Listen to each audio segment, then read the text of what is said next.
สวัสดีครับวันนี้อยู่ในเกม Soulland New World วันนี้เราก็จะมาแนะนำอาชีพสำหรับมือใหม่หรือเซิร์ฟหลังๆที่ใครที่เพิ่งเริ่มเล่นนะว่าแบบควรเลือกอาชีพไหนสำหรับตัวเองอะไรอย่างเงี้ยวันนี้ก็จะมาแนะนำเป็นทางเลือกนะคลิปวิดีโอนี้ก็จะมาไกด์แนวทางการแบบเลือกอาชีพแล้วกันว่าควรเลือกในแนวทางไหนหรืออาชีพไหนที่แรงที่สุดหรือดีที่สุดหรืออาชีพไหนที่ฮิตหรือคนเล่นเยอะที่สุดนะวันนี้เราก็จะมาแนะนำกันนะในส่วนของอาชีพนะวันนี้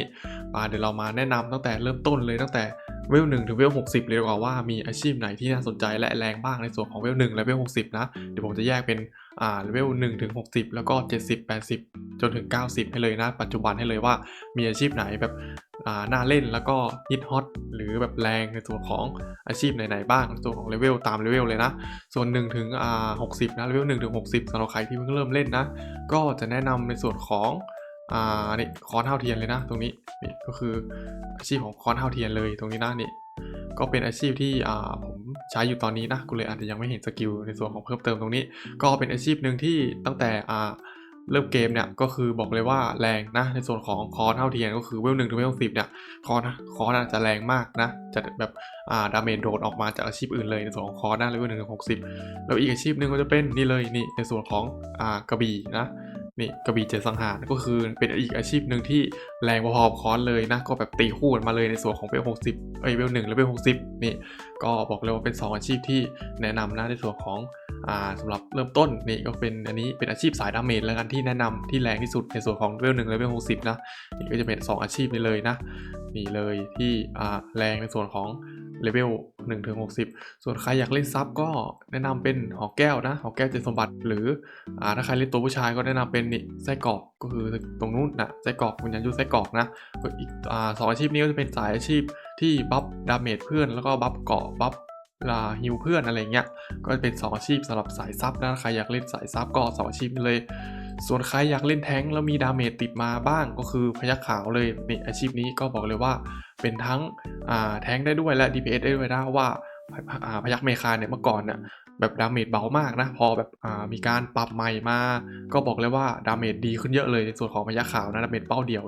ดีมากในส่วนของพยัคฆ์ขาวนะก็เป็นทั้งแทงได้ทั้งฮิลได้นะใครอยากเล่นอาชีพในส่วนของพยัคฆ์ขาวนะนี่แล้วก็ต่อมาพวกเนี้ยก็อาจจะยังไม่แนะนำนะยังคำอาจจะเมจจะเบานะแต่ใครแบบชอบจริงหรือว่ารักจริงก็สามารถเล่นได้อยู่นะในส่วนของเวล1เวล60เนี่ยกระต่ายก็อาจจะยังไม่แนะนำนะในส่วนของ2อาชีพนี้นะอาชีพนี้วิลานโลกานี่หนักเลยบอกให้คือแบบเป็นอาชีพที่แบบถูกเกมทิ้งอะบอกให้คือแบบไม่มีการปรับอะไรมาเลยนะในส่วนของวิลานโลกานะเป็นอาชีพที่แบบเศร้ามากในส่วนของวิลานโลกาเนาะไม่มีการอัปเดตอัปอะไรมาเลยไม่มีการปรับให้แบบแรงขึ้นแม้แต่อะไรทั้งนั้นเลยเป็นอาชีพที่แบบโดนทิ้งจัดในส่วนของวิลานโลกานะนี่นะในส่วนของเวล1เวล60ก็จะมีประมาณนี้ก็จะเป็นกระบี่แล้วก็คอร์สนะนี่ตรงนี้มาเดี๋ยวเรามาดูในส่วนของเลเวล70กันเลเวล70เนี่ยก็จะมีกายแท้ทุกคนจะมีกายแท้ใช่ไหมในส่วนของเลเวล70ก็จะเป็นวงแหวนที่7นะกายแท้วิญญาณยุทธนี่ก็จะเป็นวงแหวนตรงนี้เลยนี่ในส่วนของวงแหวนที่7นะเดี๋ยวขอหาก่อนนะนี่กายแท้วิญญาณยุทธนะอันนี้ก็จะเป็นผมเล่นคอร์สเท่าเทียมก็จะเป็นกายแท้ห้าเทียนนะถ้ามีกายแท้เนี่ยอาชีพที่จะโดดเด่นมาเลยก็จะเป็นกระบี่เนี่ยถ้ามีกายแท้เนี่ยคือแบบค่อนข้างแรงโดดออกมาละในส่วนของเลเวล70นะก็คือกระบี่เลยนี่กระบี่เจ็ดสังหารจะดีมากในส่วนของการทำดาเมจบวกกายแท้อะไรเงี้ยก็บอกเลยว่ากระบี่นี่ค่อนข้างดีในส่วนของเลเวล70นะเลเวล70แล้วคือกระบี่มาเลยกระบี่ส่วนค้อนก็อาจจะดาเมจดรอปลงมานิดนึงมากน้อยกว่ากระบี่อะไรอย่างเงี้ยแล้วก็ส่วนหงเนี่ยหงนี่ก็อาจจะยังไม่เก่งเท่า2อาชีพนี้ก่อนหน้านี้นะแต่ถ้าใครเล่นมาก็ได้เหมือนกันแต่อาจจะยังไม่แรงเท่าพวกเจ็ดกระบี่แล้วก็คอนเท่าเทียนนะส่วนของณตอนที่เลเวล70นะนี่แล้วก็เหมือนเดิมตามอาชีพฮิลหรือว่าอาชีพแทงก็เหมือนเดิมเลยสามารถเล่นได้หมดเลยนะอาชีพเสือก็ดาเมจบอกเลยว่าปานกลางแล้วกันแบบไม่ได้แรงมากแต่ก็มีดาเมจบอกเลยว่าก็ดีอยู่เหมือนกันส่วนย่าเงินคามเนี่ยคือมันก็แรงไหมมันก็ไม่ได้แรงเท่าไหร่เนาะถ้าเทียบกับของเท่ากันอะไรเงี้ยย่าเงินคามของเท่ากันแบบของเท่ากันแบบเทียบกับอาชีพกระบี่กับย่าอะไรเงี้ยย่าจะเบากว่าเห็นได้ชัดเลยนะแล้วก็ PVP ย่าก็อาจจะไม่ได้เก่งขนาดนั้นอะที่ย่าไม่เก่งเพราะว่าย่าแบบมีสกิลเป็นฮิตเดียวเยอะเนาะถ้าแบบเทียบกับอาชีพอื่นที่แบบเป็นมีสกิลหลายฮิตอะไรเงี้ยย่าเงินคามเป็นสกิลฮิตเดียวแล้วก็ถ้า PVP ก็แบบถ้าศัตรูหลบได้แล้วถ้าสกิลนั้นแบบปล่อยไปว่าวอะไรอย่างเงี้ยก็คือแบบ ดาเมจหายหมดเลยอะไรเงี้ยหรือสกิล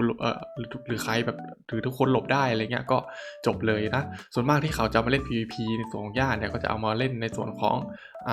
ทำ CC ซะมากกว่านะทำ CC ให้เพื่อนหรือแบบทีมคนในทีมอะไรเงี้ยก็มาเน้นแบบสายแบบล็อกมากกว่าทำดาเมจอะไรเงี้ยนะถ้าไม่ได้เติมเยอะจริงๆนะในส่วนของย่าเงินคามมันก็จะไม่ค่อยแนะนำในส่วนของทั้งแบบPVP เลยหรือแบบเอามาทำดาเมจเลยถ้าใครอยากเล่นจริงๆชอบอาชีพจริงๆก็เล่นได้นะก็แล้วแต่คนชอบเลยส่วนกระต่ายนี่ก็สามารถเล่นได้ไหมก็เป็นอีกอาชีพหนึ่งที่ตีใกล้รองลงมาจากคอนนะก็ถ้าใครชอบก็สามารถเล่นได้เหมือนกันในส่วนเลเวล70มีก็จะประมาณนี้ในส่วนของเลเวล70นะก็จะเป็นกระบี่เนี่ยจะนำโดดมาเลยในส่วนกระบี่นะแบบดาเมจนำโดดมาเลยในส่วนถ้ามีกายแท้วิญญาณยุทธเวล70แล้วนะก็จะมีนำโดดมาเลยตรงกระบี่ค้อนแล้วก็หงอะไรเงี้ยแล้วก็กระต่ายเสืออะไรเงี้ยก็จะรองลงมาเลยมาในส่วนต่อมาเรามาดูในส่วนของเลเวล80กันนะถ้าใครมาถึงเล่นถึงเลเวล80แล้วเนี่ยก็จะได้ทักษะวงแหวนที่8นะก็จะเป็นการอัปเกรดสกิลมานะก็บอกเลยว่าอาชีพที่ฮิตและนิยมที่สุดในส่วนของเลเวล80ก็คือนี่เลยมาเลยนี่หงเลยนะหงไฟนะก็คือนี่ศูนย์เนี่ยพญาศูนย์เพลิงเนี่ยก็บอกเลยว่าเป็นอาชีพที่แรงมากในส่วนของเวล80นะเพราะวงแหวนที่8ของหงเนี่ยค่อนข้างทำดาเมจได้เร็วแล้วก็ถี่มากในส่วนของดาเมจวงแหวนที่8เนี่ยคือแบบค่อนข้างโกงเลยในส่วนของวงแหวนที่8ของหงนะเพราะมันแบบพ่นไฟทำดาเมจได้เรื่อยๆเลยเนาะดาเมจมันแบบหลายฮิตด้วยแล้วก็เป็นวงกว้างด้วยแล้วก็ต่อเนื่องด้วยในส่วนของวงแหวนที่8ของหงนะก็เลยเป็นอาชีพที่ทุกคนเล่นแล้วก็ฮิตฮอตเลยในส่วนของพญาหงนะก็ตรงนี้ก็แนะนำนะถ้าใครแบบเลเวล80แล้วอยากได้อาชีพที่ดาเมจแรงๆก็คือพญาหงแนะนำเลยนะหงแล้วก็ต่อมาก็จะเป็นกระบี่นี่ก็บอกเลยว่าเป็นอีกอาชีพหนึ่งที่แรงนะส่วนกระบี่บอกเลยว่าลองมาจากหงแล้วก็ฮิตลองมาจากหงเลยก็จะมี2อาชีพนี้ที่เวล80นี่ฮิตกันเลยนะต่อมาก็จะเป็นกระต่ายนี่กระต่ายวงแหวนที่8ก็ค่อนข้างดูดีเหมือนกันนะนี่ในส่วนของกระต่ายอรชรเนี่ยเป็นตีใกล้ที่แบบมาเลยนะแบบกำลังมาเลยดีกว่าในส่วนของเวล80นี่ก็เป็นอีกอันนึงในส่วนของกระต่ายอรชรนะตรงนี้แล้วก็ต่อมาก็จะเป็นค้อนนะค้อนห้าวเทียนนี่ค้อนห้าวเทียนก็บอกเลยว่าเป็นอาชีพหนึ่งที่ดีเหมือนกันในส่วนของตีใกล้นะแต่เวล80ก็อาจจะแพ้พวกหงพวกกระบี่อะไรเงี้ยดาเมจก็อาจจะดรอปมาแบบนิดนึงอะไรอย่างเงี้ยส่วนต่อมาไส้กรอกดาเมจก็เล่นได้นะใช่ไส้กรอกดาเมจแต่ดาเมจอาจจะพอๆกับย่างเงินคาวฝั่งนู้นเลยนะอาชีพมันจะดาเมจพอๆกันเลยสำหรับสายดาเมจนะสำหรับไส้กรอกดาเมจแต่ถามว่าดาเมจจะสู้สุดพวกแบบค้อนหรือว่ากระบี่หรือว่าหงได้ไหมก็ไม่ได้นะแต่ก็ถามว่าเล่นดาเมจได้ไหมก็ได้เหมือนกันถ้าใครชอบแบบ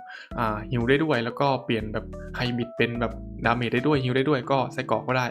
แล้วก็เหมือนกันเลยหอกแก้วก็สามารถเล่นได้เหมือนกันสายดาเมจแล้วก็สายฮิลนะนี่ก็สามารถเล่นได้เหมือนกันทั้งสายฮิลทั้งสายดาเมจเลยสำหรับหอกแก้วส่วนเสือถ้าใครชอบแทงแล้วก็มีดาเมจด้วยก็ได้เหมือนกันนะเสือก็ไฮบิดเหมือนกันก็สามารถเล่นฟูลแทงได้แล้วก็เล่นดาเมจได้ด้วยเหมือนกันสำหรับเสือนะแต่ PVP ถ้าใครเล่นสายดาเมจเสือก็อาจจะยังไม่แนะนำนะเพราะว่ามันเป็นสกิลเป้าเดียวมันไม่ค่อยดีในส่วนของเสือแต่ถ้าเอาไปเล่น3-3อะไรเงี้ยหรือว่า1-1อะไรเงี้ยก็ค่อนข้างเก่งเลยนะสำหรับเสือนะแต่ถ้าแบบใครจะเล่น PVP เสือแนะนำเป็นแบบเสือฟูลแทงเลยดีกว่าแบบต้านพลังสัก400อะไรเงี้ยหลบหลีกทนทานแบบเยอะๆเลยอะไรเงี้ยถ้าแบบใครเล่นเสือดาเมจแล้วไปแบบกีวออาจจะยังไม่แนะนำนะเพราะว่าเป็นสกิลเป้าเดียวอาจจะเข้าไปแบบตายได้เลยอะไรเงี้ยเพราะว่ามันจะบางสำหรับเสือดาเมจอะไรเงี้ยแนะนำให้เป็นเสือแทงมากกว่าสำหรับสาย PVP แบบเล่นกีวออะไรนี้นะเนี่ยก็จะประมาณนี้ในส่วนของอาชีพตอนเวล80นะต่อมาเราดูอาชีพเลเวล90ดีกว่านะ90ก็จะมีพวกแบบการ์ดเทพหรือว่าสเตตัสเทพอะไรต่างๆที่อัปเดตเข้ามาใช่ไหมเป็นส่วนของเทพก็เหมือนเดิมเลยอาชีพที่นำมาโดดก็คือหงเหมือนเดิมหงก็เป็นอาชีพที่แรงตอนเวล80เลยนะมาแรงแบบสุดเลยที่3ให้เทียบพอๆกันเลยกับตายกับคอนนะคนเล่นพอๆกันเลยในส่วนของเลเวล90นะเนี่ยก็จะแล้วแต่คนชอบแล้วกันนะเพราะว่าคอนก็เป็นอีกทางหนึ่งสกตายก็อีกทางหนึ่งอะไรเงี้ยแล้วแต่คนชอบก็สามารถเล่นได้เนี่ยเทียบพอๆกันเลยนะคอนกระต่ายอะไรเงี้ยแล้วก็ไส้กรอกย่างเงินคามก็พอๆกันเลยแต่ไส้กรอกอาจจะดีกว่าเพราะว่าเล่นฮิลได้ช่วยเพื่อนได้ด้วยนะส่วนไส้กรอกส่วนย่างเงินคามก็เอามาเล่น PVE ได้ไหมก็ได้เอามาตีมอนได้แต่ PVP อาจจะยังไม่แนะนำนะเพราะว่าเป็นอาชีพที่ค่อนข้างเบาส่วนทำไมผมไม่พูดถึงเวลาโลกันเลยก็คือแบบอาชีพนี้มันแบบมันเบาจริงนะเพราะว่ามันไม่ได้มีอาการปรับหรือแบบแก้ไขอะไรของอาชีพนี้มาเลยอะ ก็เลยบอกอาจจะยังไม่แนะนำแล้วกันแต่ถ้าใครชอบหรือรักจริงก็เล่นได้แหละเอามาตีบอสโลกเพื่อได้อันดับ1อันดับ2ก็แล้วแต่ละกันในส่วนของเวลาโลกันเนี่ยก็เล่นได้อยู่นะแต่ต้องแบบใจรักนิดนึงในส่วนอาชีพนี้นะที่เหลือก็แนะนำหมดเลยนะอาชีพพวกเนี้ยเล่นได้หมดเลยแล้วแต่คนชอบเลยส่วนของอาชีพพวกเนี้ยแล้วแต่คนชอบว่าแบบชอบเล่นอาชีพไหนละกันแบบตีใกล้ตีไกลก็หรืออยากเป็นแท้งเป็นฮิลก็นี่เลยตามที่ผมแนะนำเลยถ้าแบบ3ดาเมจอาชีพที่ดาเมจหนักหลักๆก็จะมีหงส์กระบี่แล้วก็ค้อนแล้วก็กระต่ายนี่คือ4อาชีพที่แรงนะแรงเลยก็คือดาเมจพุ่งเลยในส่วนของ4อาชีพนี้แล้วก็เสือก็เล่นได้นะส่วนของอันดับที่5ก็บอกเลยว่าเสือก็ดาเมจแรงเหมือนกันผมเคยเล่นเสือละดาเมจใช้ได้เลยดาเมจแอบพอๆกับไส้กรอกแล้วก็ย่างเงินคามอยู่นะจริงเพราะว่ามันแบบแรงตั้งแต่อัปเดตวงแหวนที่8แบบปรับใหม่มาก็คือเสือแบบแรงเลยใช้ได้เลยโอเคก็ประมาณนี้แล้วกันในส่วนของการแนะนำอาชีพนะเดี๋ยวผมพาไปดูเซิร์ฟเวอร์แล้วผมละกันว่าแบบมีอาชีพไหนที่ฮิตฮอตกันบ้างนะผมก็เล่นอยู่ที่เซิร์ฟเวอร์2นะนี่เดี๋ยวผมก็พาไปดูแล้วกันในส่วนของอันดับตีหุ่นไม้แล้วกันนะมาผมพาไปดูตีหุ่นไม้แล้วกันตีหุ่นไม้เรามาดูตั้งแต่อาชีพแรกกันนะย่างเงินคามเราดูกันว่ามีคนเล่นกี่คนนะมีคนเล่น1คนนะของย่างเงินคามนะนี่เลยแล้วก็มาส่วนของกระต่ายแล้วกันกระต่ายก็เยอะอยู่นะ12คนเนาะกระต่ายตัวของหุ่นไม้นะนี่คือหุ่นไม้เรามาดูเสือกันเสือมีคนเล่นไหมเสือก็มี5คนนะเสือก็บอกเลยว่าดาเมจก็แรงอยู่ในตัวของเสืออะไรเงี้ยถ้าแบบผมมาตีหุ่นไม้หรือตีแบบดาเมจเป้าเดียวหรือตีบอสอะไรเงี้ยก็ถือว่าแรงอยู่ในตัวกันเสือทำดาเมจเวลาโลกันก็มี2คนนะส่วนของเวลาโลกันก็มีคนเล่น2คนเดี๋ยวเรามาดูไส้กรอกกันไส้กรอกก็มี4คนนะในส่วนของไส้กรอกนี่ก็มี4คนที่เล่น4คนต่อมาก็เป็นหอกแก้วนะหอกแก้วนี่ก็เล่นดาเมจได้เหมือนกันนี่หอกแก้วก็มี4คนเหมือนกันนะหอกแก้วดาเมจก็แรงเหมือนนะก็พอๆกับไส้กรอกเลยในส่วนของหอกแก้วต่อมาก็จะเป็นพญาหงส์นี่พญาหงส์คนเล่นเยอะเลยปะผมบอกแล้วเนี่ยมันเป็นอาชีพที่แบบฮิตฮอตแล้วก็แรงบอกเลยว่าแรงนะเล่นได้ตั้งแต่เวล70เลยในส่วนของหงส์แล้วก็เวล80นี่คือแบบแปลงร่างเลยนะเป็นอีกอาชีพหนึ่งที่พุ่งมาแรงเลยในส่วนของเวล80ในส่วนของหงส์เลยปะเขาเล่นเยอะมากนะเล่นไป36คนเลยนะบอกเลยแล้วก็ต่อมาก็เป็นกระบี่นะกระบี่ก็ลองลงมาจากหงส์เห็นไหมเล่นมา20 กว่าคนนะในส่วนของกระบี่นะบอกเลยว่าเป็นอาชีพหนึ่งที่เร็วและแรงมากส่วนของกระบี่ต่อมาก็เป็นอาชีพค้อนเท่าเทียนอาชีพสุดท้ายก็16คนนั่นลองมาจากกระบี่นะก็คือเป็นอาชีพค้อนเท่าเทียนเนาะในส่วนของตรงนี้ก็บอกเลยว่าถ้าใครแบบชอบสายตีใกล้เป็นอีกอาชีพหนึ่งที่เล่นได้ค่อนข้างสนุกมาในส่วนของค้อนเท่าเทียนนะนี่เดี๋ยวเรามาดูตรงจำลองด้วยแล้วกันนี่ต้องฝึกจำลองเดี๋ยวเรามาดูกันว่ามีอาชีพไหนที่เยอะกันบ้างในตัวของการไต่หอแล้วกันนะมาดูย่างเงินคามในส่วนของไต่หอย่างเงินคามมี5คนนะนี่ก็เพิ่มมาจากตอนตีหุ่นนะก็มี5คนในส่วนของย่าต่อมาก็เป็นกระต่ายนะกระต่ายก็เยอะกว่าเดิมเนาะมี14คนนี่ก็บอกเลยว่าเป็นอาชีพที่รองลงมาจากค้อนหรือเทียผมให้เทียพอๆเลยดีกว่าสำหรับสายตีใกล้นะใครอยากจะเล่นนะดาเมจพอๆกันเลยส่วนกระต่าย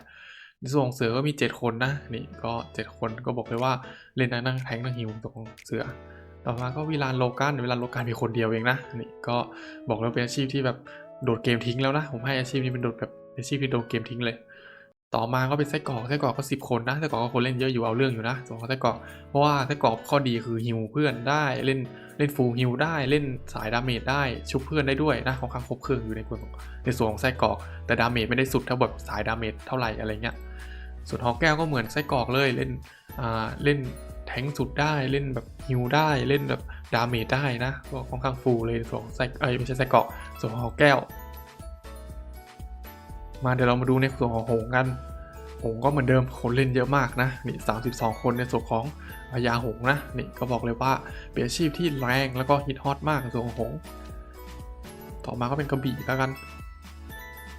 นี่กระบี่ก็15 คนนะนี่น้อยกว่าตอนตีหุ่นไม้เนาะตีหุ่นไม้มี20อันนี้มี15นะส่วนของกระบี่ต่อมาก็เป็นค้อนกี่คนค้อน12 คนนะนี่ก็จะประมาณนี้ส่วนของค้อนนะทุกคนก็ลองไปเลือกอาชีพที่อยากเล่นกันดูได้นะผมก็ไกด์แนวทางให้แบบดูแล้วกันว่าแบบเป็นแบบเขาเรียกว่าอะไรคลิปแนวทางที่แบบการเลือกอาชีพแล้วกันว่าทุกคนอยากเล่นอาชีพไหนอะไรแล้วกันได้อะไรอย่างเงี้ยเนี่ยก็ถ้าผมแนะนำนะก็คือแบบให้ทุกคนแบบเลือกอาชีพที่แบบตัวเองอยากเล่นดีกว่านะแบบมันจะได้เล่นสนุกด้วยอะไรอย่างเงี้ย แต่ถ้าไปที่ผมแนะนำไปก็คือถ้าอยากได้อาชีพที่แบบดาเมจเยอะสุดๆหรือแบบดาเมจเยอะอะไรเงี้ยก็พญาหงส์กระบี่เรียงลงมาเลยอะไรเงี้ยเป็นอาชีพที่2อาชีพที่ฮิตฮอตมากในส่วนของกระบี่นะเนี่ยเขาเรียกว่ากระบี่แล้วก็หงส์ส่วนถ้าใครอยากจะเล่นสายฮิว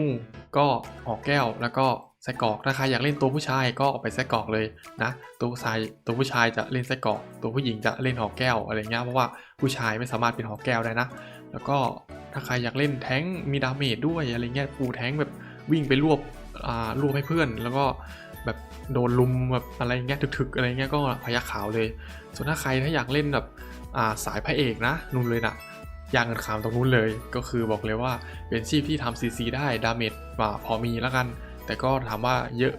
ยอะมากพอที่จะแบบไปวัดกับหงกับกระบี่ได้ไหมก็ยังไม่ได้นะก็เป็นอาชีพที่แบบเล่นได้นะเล่นได้ส่วนของย่างเงินขามแล้วก็